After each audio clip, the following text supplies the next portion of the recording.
Okay, at this point, I'm going to begin my abdominal assessment. Again, I'm going to be watching for that aortic pulsation that can occur with a descending thoracic aorta, and I can see that going on here.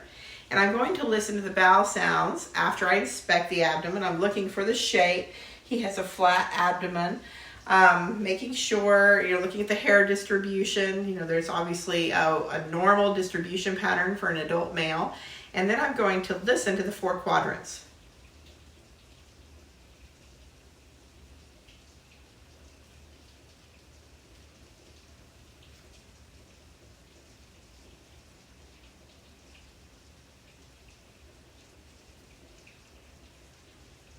I'm just listening for bowel sounds.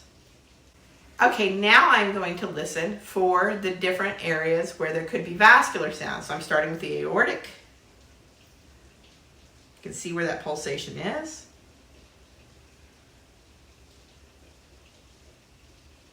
Moving to the renal.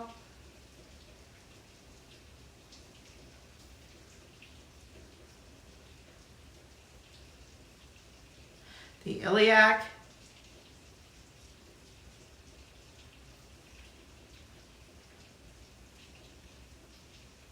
And the femoral.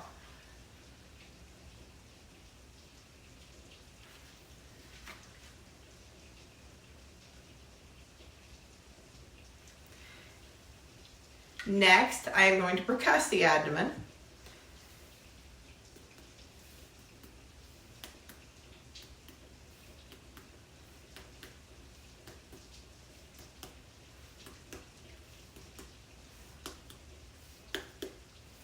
Listening for areas of dullness or of hyperresonance, because over the bowel, which traps a lot of air, you should hear a more resonant sound.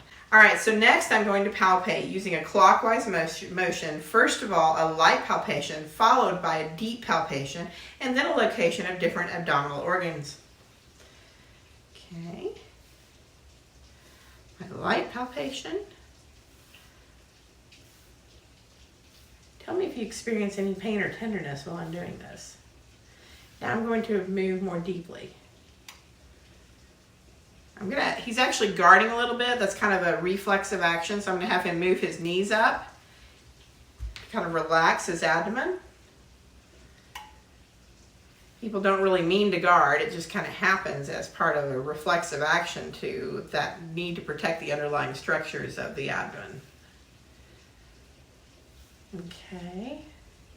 Especially if people are really ticklish. Is there any pain or tenderness on palpation? No. Okay. Now I'm going to check the liver size. So to do this, I can do it 2 different ways. I can kind of push up here, or I can hook it. That's my favorite way. When you hook it, you come up alongside them right about here, and you kind of push down. Just kind of try to relax your abdomen if you could. Take a deep breath in, let it out. Just kind of focus on breathing in. Okay, and I cannot palpate the size of his liver, which means it's probably located underneath the rib cage. Then I can check for the spleen as well, which is going to be located right here if it can be felt, and his cannot. And sorry, usually can't be felt, so that's a normal finding. It would have to be enlarged not to. And then I can actually take the duckbill shape and try to capture the kidneys. And then what I can do is I can come over to the other side and I can try to capture it over here. There we go. Excellent. Next, I'm going to move on to the lower extremities. I'm going to put your feet back out. I can palpate the inguinal area, the femoral artery. Got a good femoral artery going on there. There we go.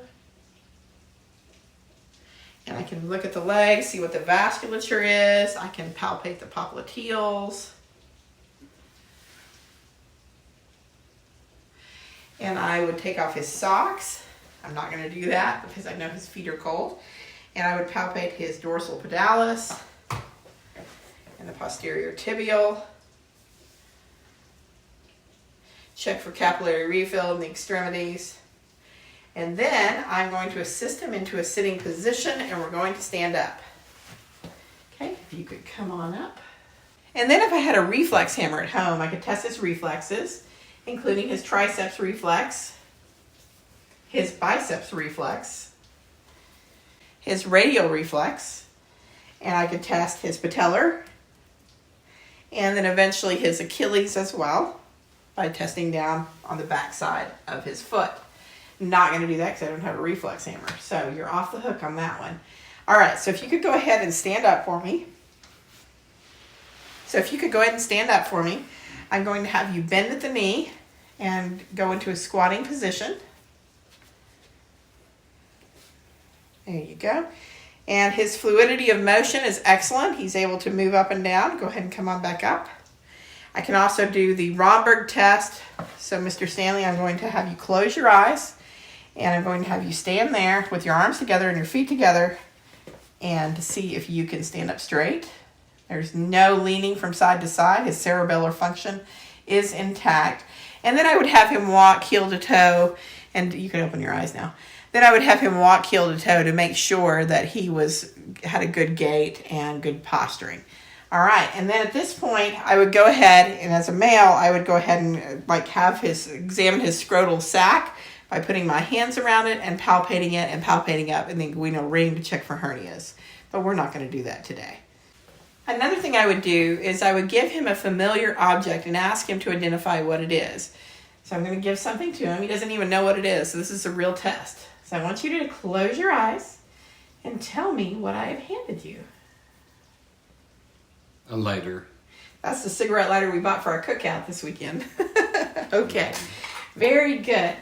So the next thing I'm going to test on Mr. Stanley is his ability to perceive touch. So the way that I might do that is I might touch him with an object, such as a cotton ball or something like that, and have him close his eyes, close your eyes for me, and tell me when you can feel me touching you. No. No. No. No. Yes. No. Okay. No. No. Are these two the same? Yes. Okay, which arm am I touching? Left. Left. Right. Are these about the same? Approximately. Okay. Which side? Right. Left. Are these about the same? Yes. Okay. Excellent. I can also test the cerebellar function by having him do the rapid alternating movement test. If you could do this where you slap your hands against your legs, flip them, and do it. Yes, like that. Good. And then do your fingers like this, as fast as you can. Okay. Uh-huh. Good. Other hand. And then I can also do the finger-nose-finger test by asking him to touch my finger and touch his nose. So I'm going to put my finger out in the air, and I'm going to have you touch my finger, touch your nose, touch my finger as fast as you can, and I'm going to move it through different positions. You ready? Go. Touch my finger, touch your nose. As fast as you can.